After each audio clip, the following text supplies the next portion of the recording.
She was thrown off the train for being bald. He picked her up and said, "You're mine now." The sky over the Montana Territory was an iron curtain, heavy with the promise of snow. A steam train clawed its way across the wilderness like a wounded beast, long black groaning inside. Passengers sat huddled in a wooden car lit by flickering oil lamps, their breath misting in the bitter air among them.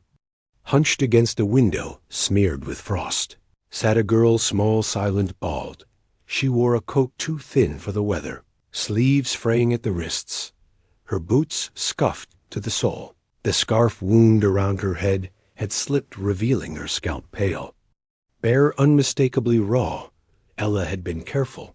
She always was, but the slip was enough. The woman beside her, rigid in her corset and furs, recoiled as if struck. "Lord Almighty," she muttered. Rising to her feet, "You've brought disease on this train." Heads turned, whispers bloomed like rot. Someone coughed, pointed. A man at the far end stood, hand gripping a Bible. "She's marked," he said, his voice steeled by fear more than faith. "Fever-born, unclean." Ella pulled the scarf tighter. "I'm not sick," she said, soft, but it was drowned by the swell of voices. A conductor pushed through the aisle, cheeks pink from the cold and authority. "What's the fuss?" "She's ill," the woman spat. "Look at her head, like a corpse." The conductor squinted, then frowned. "Girl, stand." "I'm not. Now." She obeyed, rising slow. The car went quiet. All eyes were on her, a dozen strangers wrapped in warmth and prejudice. The conductor stepped close, looked her over, then gestured toward the rear exit. "Off the train." She blinked. "What?" "You heard me. This car's bound for Boot. We won't carry plague." "Off." "I'm not. You got no ticket." "No guardian and no hair. Don't make me drag you." Someone laughed. A woman near the stove crossed herself. He opened the rear door. The whistle blew. Long, mournful wind and snow howled through the gap. Ella didn't cry. She didn't plead. She just picked up her satchel, empty, but for a photograph and a piece of dry bread, and stepped into the storm. The door slammed behind her. The train lurched forward, and then she was alone. The tracks vanished into white trees, stood like sentinels, wind clawed. At her coat, she wrapped her arms around her chest and moved one step at a time into the wilderness. Snow gathered fast. The world shrank to gray and white. Her fingers numbed first, then her ears after half an hour. Her feet barely registered the ground beneath them. She thought of the fire that took her home. The cold of that night had been nothing like this. Her legs gave out near dusk, hidden roots slick with ice. She tumbled, landed hard on her side, and slid down a slope into a ravine. A scream tried to rise, but the wind ate it. She lay still, face down in the snow. Gasping pain bloomed in her ankle. Twisted, she tried to move and cried out. Something cracked above, not ice, not wood, a hoof. She turned her head and saw him. A man sat atop a black horse, half shrouded in a woolen duster caked with ice. His beard was gray at the edges, eyes shadowed under a wide-brimmed hat. He stared at her without speaking. She flinched. "Please, I don't want trouble." He dismounted, moved with quiet precision, boots crunching the snow. "I just fell," she said. I can keep going." He crouched beside her. His gloved hand reached for her ankle. She jerked back. "I said I'm fine." He ignored her, palmed her boot gently, then pressed just below the knee. She hissed in pain. "Swollen," he muttered. "Nothing broke." "Who are you?" He didn't answer. He stood, walked back to the horse, then returned with a blanket and a length of rope. Before she could protest, he wrapped the blanket around her shoulders, then lifted her easily. She struck his chest with her fists weakly. "Put me down. You'll die out here. Better than being taken." He looked at her then fully, and in that moment the storm seemed to still. "You're mine now," he said. Not cruel, not tender, just certain. She stopped struggling. The horse moved slowly through the trees, its rider silent, Ella clung to the warmth of the blanket body, trembling from cold. And uncertainty. She didn't ask where they were going. She didn't want to know. By nightfall, they reached a cabin half hidden beneath snow-draped pines, smoke curling from a crooked chimney. He dismounted, carried her inside, and laid her on a cot. Near the hearth, it was dim, one lantern, sparse shelves, a table, a rifle mounted above the door. She took it in quickly, like prey, memorizing a cage. He knelt beside the fire, stoked it with practiced hands, then poured water into a dented tin kettle. She watched him. He moved like someone who'd survived too many winters alone. He removed her boot carefully, peeled off the damp sock. Her foot was red, blistering. She pulled away. "Don't touch me." He said nothing. Just fetched a jar of salve. Rubbed it across her skin, then wrapped the foot in cloth. When he was done, he poured tea into a metal cup and set it beside her. Finally she spoke. "Are you going to hurt me?" He didn't look at her. "No." "Then why bring me here?" He stood, walking to the other side of the room. "I don't leave things to die if I can help it." Her voice cracked. "You don't even know my name." He turned. "I don't need it." She took the tea, sipped bitter, but warm. "My name's Ella," she said after a moment. He nodded once. Called her, outside. The storm screamed against the walls. Inside, time moved slower. Ella's eyes grew heavy. She hadn't slept in 2 days. Her last meal was a piece of bread and a sip of watered cider. She curled under a heavy quilt. Her leg throbbed. Her throat ached. But she was warm, for now in the silence memories crept in. The orphanage, the church, the whispered prayers before they shaved her head to purge the sickness. The nun who wouldn't touch her afterward. The cousin who called her a witch. The train ride. Her last chance gone. She clutched the photo in her satchel. Her mother and father in front of their old clapboard house. Smiling, Ella wiped a tear from her cheek. Calder sat at the table cleaning his rifle. Occasionally he glanced at her, but said nothing. "What were you doing out there?" she asked. "Trapping." "Why alone? No one left to wait for me." She studied him. His face was a map of old wounds and silence. He wasn't young, maybe mid-30s, maybe older. Something about him looked tired, but alert, like a wolf that's been hunted too long. She lay back, stared at the ceiling. The fire cracked. "Where are we?" "Half a day's ride west of the tracks. Closest town's 3 Forks. And after that, you'll need to rest that ankle. Then figure your way forward." She hesitated. "You don't want me to stay." "I didn't ask you to." Her breath caught. "But you said I was yours." He looked up, eyes sharp. "I meant you're my responsibility now. That's all." "Why?" He paused, then said quietly, "Because no one else was." The words struck deeper than she expected. She slept in fits, dreams of fire and trains of falling. Into ice, of faceless passengers whispering behind gloves. Once she woke to find Calder asleep in the chair, hat tilted over his face, rifle within reach. By morning, the storm had softened. The world outside looked like a page unturned. Ella hobbled to the door, opened it slightly. White silence greeted her. Calder stood behind her. "You can try to run." She didn't flinch. "I won't get far." He handed her a piece of jerky. She took it, chewed slowly. The salt burned her cracked lips. They sat outside that day, bundled in pelts, watching snow drift from pine branches. A fox darted across the clearing. Ella smiled faintly. She broke the silence. "You really live out here alone?" He nodded. 10 years now." "Why?" He stared at the trees. "After the war, I didn't much care for people." She waited. When he didn't continue, she said, "Me neither." Later, she helped him skin a rabbit. Her hands trembled. He didn't mock her, just showed her again, slower that night. Lit a pipe and sat near the fire. "You were brave," he said. "For what?" "Not crying." She looked at him, eyes tired but steady. "I cried inside." He nodded. "That counts.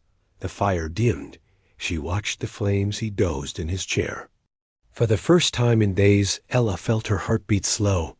She wasn't safe, not really, but maybe she wasn't alone anymore. And in that sliver of warmth, under the roof of a stranger, the wild outside forgot her name just for a night.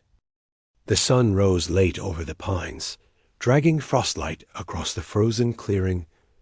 Ella woke to silence, broken only by the distant caw of a raven and the whisper of wind combing through snow-heavy limbs. She blinked against the thin gray light filtering through the cabin's warped window, her breath clouding the air. Calder was already outside, chopping wood in rhythm measured, unhurried, deliberate. Leg ached as she stood, but it held. She limped across the room, draped the quilt around her shoulders, and watched him through the door frame. Each swing of the axe cut clean into the log. He didn't glance back, didn't call to her, didn't offer anything. She stepped outside anyway, teeth gritted against the cold. "You should be resting," he said without turning. "You said the ankle wasn't broken. That doesn't mean you walk on idy." Vale walked through worse snow. He turned. His gaze flicked to her foot, to the set of her jaw, then back to the logule. "Just slow me down," her voice sharpened. "Am I your responsibility or no?" Looked at her then, not at her face, but into her, like he was searching for something underneath the defiance. A ghost of a smile crossed his lips. "You can carry the kindling," he said that afternoon. He handed her a flint, and steel showed her how to strike sparks into dry moss and build a pyramid of twigs around it. First attempt fizzled in smoke, the second two. By the third, she had a flame. "Well," he muttered, "you're not entirely useless." She stuck out her tongue, then bit it back. It was the first joke either of them had made later. Calder set up a snare near the creek, while Ella watched, shivering in a borrowed coat. The wind bit through every seam. She crouched to rub her hands. "You could just take me to town," she said, not looking up. "I could." "Why don't you? Not everyone in town would be kind or quiet. I don't need kind. I need gone. No one survives out here wanting to be gone." She stood, wincing, and looked him dead in the eye. "I survived worse than this, Calder. I didn't come here to be pitied." He met her gaze, then looked past her toward the hills. "You ever kill anything?" The question stunned her. "No." "Then don't talk like you know what survival is." The tension simmered between them. She opened her mouth, closed it. He walked back toward the cabin without another word. The next morning, he handed her a slingshot. "You're teaching me.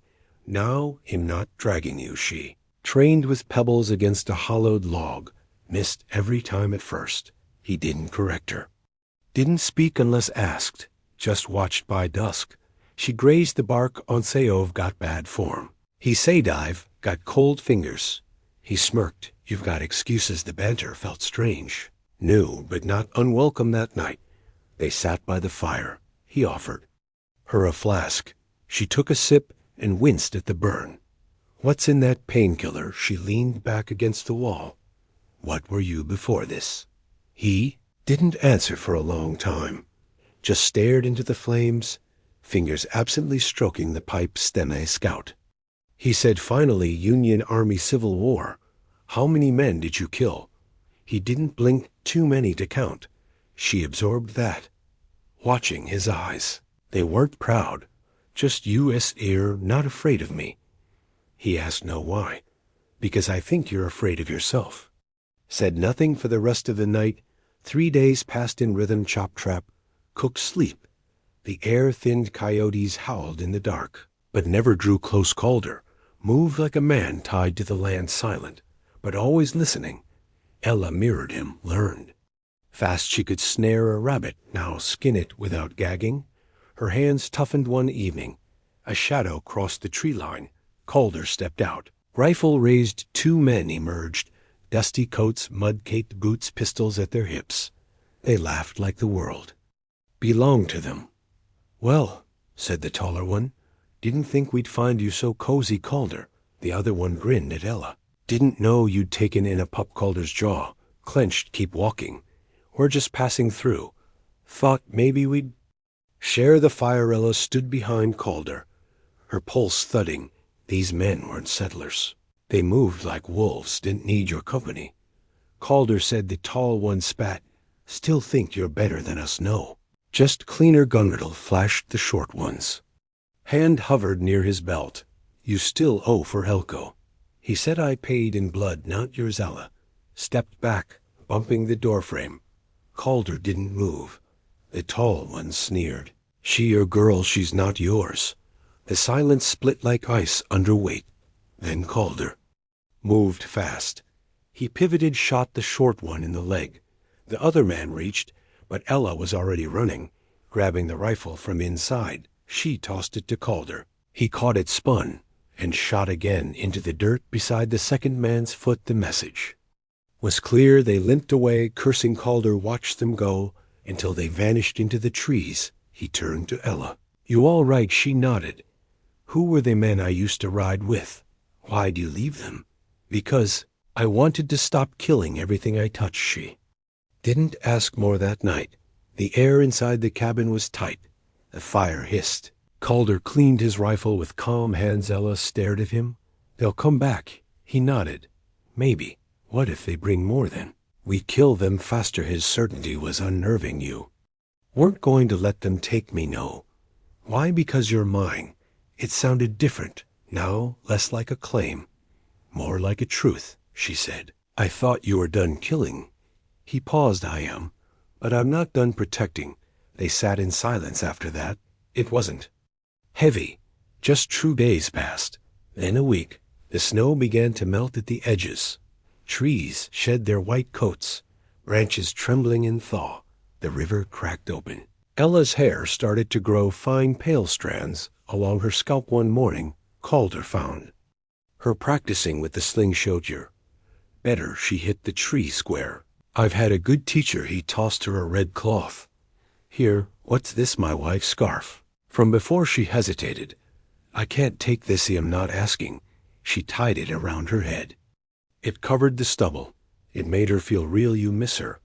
She asked. Every day. Do I remind you of her? That's why I keep you around. She didn't smile, but her eyes warmed. The following day, a deer wandered into the clearing. Calder motioned to her. She crouched, took aim with the slingshot, held her breath, and missed. The deer bolted. She sighed. I'm never going to be good at this hour. Already better than you are. I don't want to just be better. I want to be strong. You are. No. I was thrown off a train like garbage, and you're still here. Stared at him. You really think I can make it on my own? I think you already are. That night, he let her handle the rifle, showed her the parts, how to clean it, how to load with calm hands. Our giving me this, she asked. I'm letting you borrow it. What happens when I leave? That's your choice. She stared at the fire. I don't know where to go then. Stay until you do. Outside, the forest shifted. Wolves howled inside. Something gentler took root. Neither of them named it. They just let it grow. By the end of the second week, Ella walked without a limp. Her aim was steady. She smiled more often, but only when no one was looking. Calder let her set the traps, start the fires. He didn't say much, but when he did, his words carried weight. One evening, after a long trek into the valley for game, they sat beneath a fir tree, sharing jerky and silence. She said, I used to dream of running away. Now I don't even know what I'd run to. Sometimes you don't need a reason to stay, just someone who doesn't ask you to leave. She rested her head on her knees. Do you ever wish you could go back? He thought for a long time. No, but I wish I'd made different choices when it mattered. Like what? He looked at her, and for the first time, there was grief in his expression. I let someone burn because I was too afraid to go back for her. Ella didn't ask who. She didn't need to. They sat in the quiet, sharing warmth beneath a red sky when they returned to the cabin. Calder stepped inside first. Then he stopped. His hands shot out, motioned for silence. Ella froze inside. The furniture was overturned, the fire dead, the rifle above the door gone. Calder's voice was low. They've been here, bandits or worse. She reached for the knife he gave her. He looked at her, his voice iron. We ride at first light. Where to finish what we started, and the hunt began. Snow had melted into mud by the time they reached the ridge below. The valley rolled out in broken waves of pine and stone. Ella's coat was dusted with ash and trail dust, her cheeks red from wind and tension. Calder crouched beside her, eyes narrowed. Scanning the ravine ahead, there were tracks, hoof prints, boot prints, a broken branch where someone had stumbled. She traced them with her gaze, heart ticking like a slow drum. This wasn't just a trail. It was a message. They wanted Calder to follow. She adjusted the rifle strap on her shoulder. The weight didn't scare her anymore. She didn't flinch when Calder handed her the bullets. She didn't ask how many they might face. That part no longer mattered. Not after what she saw inside the cabin. The broken table, the carved warning in the wood. Run, scratched. With the point of a knife, whoever had been there, they hadn't been looking for loot. They'd been looking to send a message. We can still go back, she said quietly. Not because she meant it, but because part of her needed to hear him say no. He didn't speak at first. Then with the flat certainty of iron, you don't run from what follows you. You turn and burn it down. They descended into the trees. Day crawled, sunlight filtered through branches in thin slices, every sound of birds. Cry, a snapping twig made Ella flinch. Her breath fogged in small clouds, but she kept moving. Calder moved ahead, silent and precise. She watched the way his shoulders tensed before he stopped, how he raised his hand without turning to signal a halt. She mimicked his stillness, learned to breathe quieter, move with the grain of the land. They made camp beneath a crag of rock that night. No fire, no words, just the cold and the smell of pine sap and the long ache of what was coming. Calder sat sharpening his knife, slow, and even Ella watched him, unable to sleep. She thought of all the times she'd felt powerless. The church cellar where they locked her after the fever. The train platform where no one met her. The cold ground when she fell from the rail car. Now she carried steel, and the knowledge to use it. Why do they hate you? She asked finally. They don't hate me. Calder said, they hate what I left behind, men like that. They need to believe they're the only survivors. She didn't ask for details. She didn't need them. The scars on his hands, the way he checked every tree line. They told her everything. The next morning, they found the first sign of fire. A circle of ash near the riverbank, still warm. Calder knelt, touched the charred edge. Half a day they're close. Ella tightened the scarf around her head. The red cloth had darkened with sweat and age, but it felt like armor now. The breeze carried voices. She couldn't make out the words, but the cadence was clear. Laughter, cruel and careless. Calder motioned again. She followed. They crept until the clearing opened. Two figures sat near a stump smoking. One cleaned a pistol. The other was half asleep, leaning on his saddle. Calder stopped and whispered, without turning, you ready? Yes. He gave her a look, not doubting, not soft, just measuring. Then he moved. The first shot cracked the silence. The man cleaning his pistol dropped before he could curse. The second lunged for his weapon. But Ella was already stepping forward, rifle steady. Her shot missed, but close enough to make him freeze. Drop it, Calder growled. Man, did Calder kick the pistol away and hauled him up by the collar. Ella watched as his face changed, not from fury, but from purpose. Where's Jared? I don't. The man yelped as Calder slammed him against the tree. South. They took the girl south. Ella stepped forward. What girl? He swallowed. Young red scarf. Thought she was you. Mistake. They had taken someone else. A chill that had nothing to do with the wind crept down Ella's spine. Calder let the man go. He crumpled, coughing. Get out of here, he said. The man didn't hesitate. When they rode again, Calder's silence was heavier than the rifle on her back. They thought they were sending a message, he said finally. I'm sending one back. By dusk, they reached a shanty town. Barely more than a cluster of saloons and mining tents, Ella could feel the wrongness. Before they crossed into it, the way the locals looked up too slow, the quiet that fell as they dismounted. "They know you," she whispered. "They think they do." They walked into the saloon. The doors creaked. Smoke hung thick inside every head. Turned at the far table sat a man with scars across both cheeks, eyes like shards of glass, Jared. He leaned back, smiling. "You brought her here." "Ha, just like old times." Calder didn't move. Ella stepped beside him. She could feel his breathing slow and steady. "You took the wrong girl," she said. Jared chuckled. "Not for long, you'll do fine." Calder said, "She's not yours."